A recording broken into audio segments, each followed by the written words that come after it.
क्या आप भी महीने के अंत में सोचते हैं कि पैसा कहाँ गया है? अगर हाँ, तो आज मैं आपको बताऊंगा एक ऐसा तरीका जिससे आपका पैसा आपकी मर्जी के बिना कहीं नहीं जाएगा। अगर आपका पैसा महीने के बीच में ही खत्म हो जाता है, तो आपको सिर्फ कमाने की नहीं बल्कि सही बजट बनाने की भी ज़रूरत है।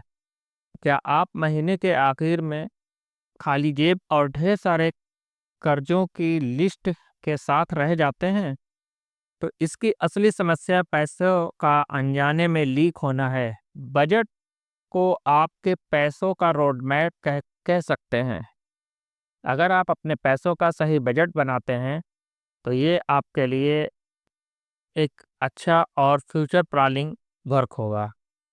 बजट का एक साधारण सा मतलब होता है पैसों की एक ऐसी योजना जो आपके खर्च और बचत तथा निवेश को मैनेज करती है। पैसे को मैनेज ना करने से क्या होता है कि आपके महीने के आखिर में जेब खाली हो जाती है, जो आपका पैसा है वो अनजाने में लीक होता है। तो ऐसे में आपको सही बजट की ज़रूरत होती है। बजट क्या होता है? यह एक पैसों की योजना होती है या प्लानिंग कह सकते हैं, जिसके आधार पर हम अपने पैसों पर नियंत्रण करते हैं। क्यों ज़रूरी होता है? सबसे पहले तो इससे हमारा वित्तीय नियंत्रण हमारे हाथ में होता है। दूसरी बात, भविष्य की सुरक्षा हमें इससे मिलती है और ये हमें कर्ज के जाल से भी बचाता है। बजट बनाने के कई फायदे होते हैं, जैसे खर्च पर कंट्रोल करना, अपनी बचत को बढ़ाना। तीसरी बात, कर्ज से बचना और हमारे वित्तीय लक्ष्यों को पूरा करने में हमारी मदद करता। खर्च भी कई प्रकार के हो सकते हैं, जो कि हमें समझना चाहिए। जैसे सबसे अहम है कि सब अपने खर्चों को सबसे पहले ट्रैक करना शुरू करें कि हमारे खर्चे कौन-कौन से हैं और किस-किस मद में हम कितना-कितना खर्च कर रहे हैं। इसके लिए हम एक मोबाइल ऐप का यूज़ कर सकते हैं, एक्सेल शीट का यूज़ कर सकते हैं या नोटबुक या फिर डायरी का यूज़ कर सकते हैं, जिसमें हम अपने खर्चों को मेंटेन कर सकते हैं या लिख सकते हैं। खर्चे हमारे जो डेली लाइफ में जो होते हैं वो लगभग 2 प्रकार के होते हैं। एक तो फिक्स होते हैं और दूसरे जो वेरिएबल होते हैं। फिक्स जो कि मंथली आप मान सकते हैं, जैसे कि किराया हो गया, ईएमआई हो गया या और कोई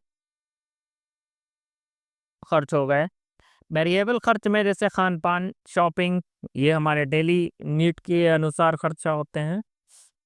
तो इस प्रकार आप खर्चों को ट्रैक कर सकते हैं।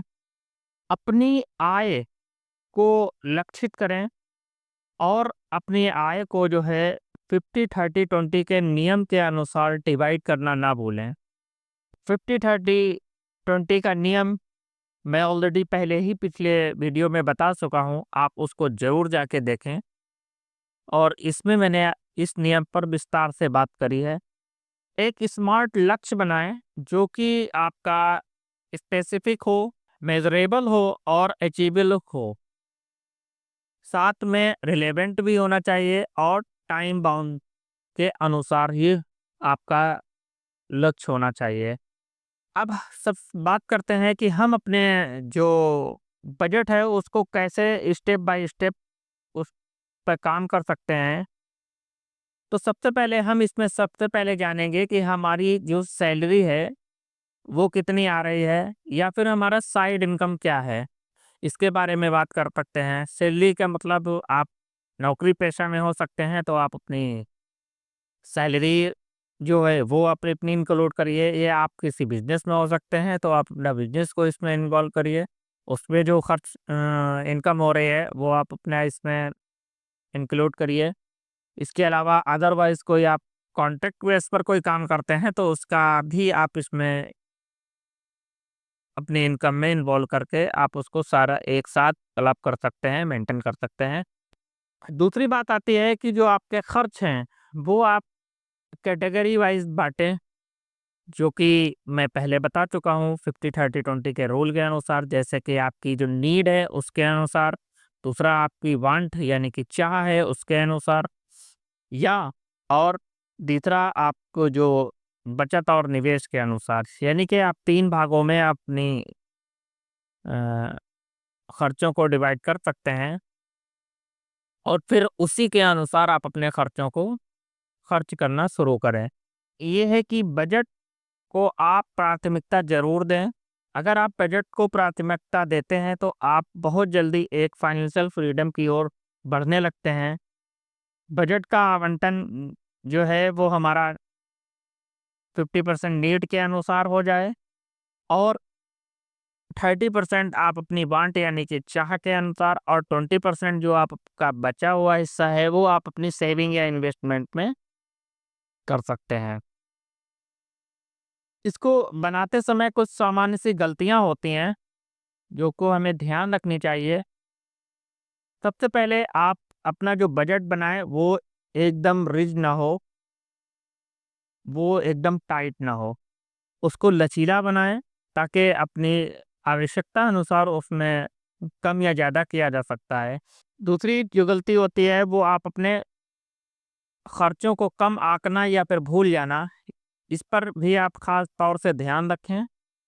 तीसरी बात लाइफस्टाइल इन्फ्लेशन है उसको अनदेखा कर देना, यानी कि जो हमारी लाइफस्टाइल पे जो महंगाई मार पड़ रही है उसको उसको अनदेखा कर देना, ये भी आपकी एक बहुत बड़ी गलती होती है जो कि आप इसको नहीं समझ पाते।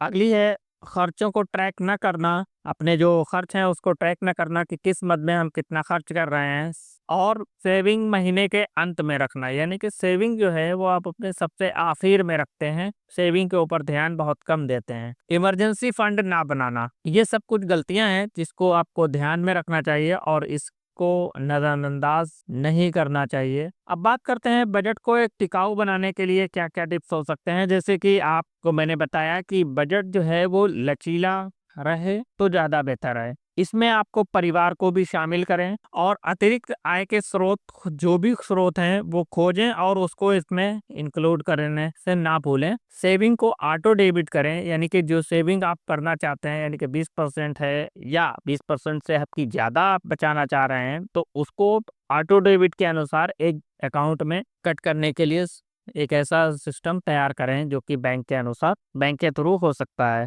बात करते हैं कि बजट को सफलतापूर्वक फॉलो करने के क्या क्या टिप्स हो सकते हैं। जैसे कि कैश एनवेलप मेथड, यानी कि आप अपना कैश जो है एक एनवेलप में रख सकते हैं। और जीरो वेस्ट बजटिंग दूसरा आपका तरीका है जिसके लिए आप मतलब बजट के अनुसार ही खर्च करें, इसके अलावा आप कोई भी वो न फजूली खर्च करें। बचत को आपको ऑटोमेशन पे लगाना है और स्पेंडिंग ट्रैकर का इस्तेमाल करना चाहिए। स्पेंडिंग ट्रैकर का मतलब है कि आप जो भी खर्च कर रहे हैं उसको आप ट्रैक करना ना भूलें। देखिए बजट जो है वो आपके सपनों को पहुंचने का एक रास्ता है, इसको आज से ही शुरू करें और वित्तीय स्वतंत्रता का ये एक पहला कदम होता है जिसको हमें नजरअंदाज नहीं करना चाहिए। और अपने बजट के अनुसार अनुशासन और समीक्षा भी अपने बजट की हमेशा करते रहना चाहिए। बजट सिर्फ पैसों का एक हिसाब ही नहीं बल्कि आपके सपनों तक पहुंचने का एक रास्ता है। आज से ही अपना बजट बनाना शुरू करें, कल आपका फाइनेंशियल लाइफ जरूर बेहतर होगा। बजट जो है वो आपका फाइनेंशियल फ्रीडम का एक पहला कदम होता है। डिसिप्लिन और रिव्यू अपने बजट का जरूर करें,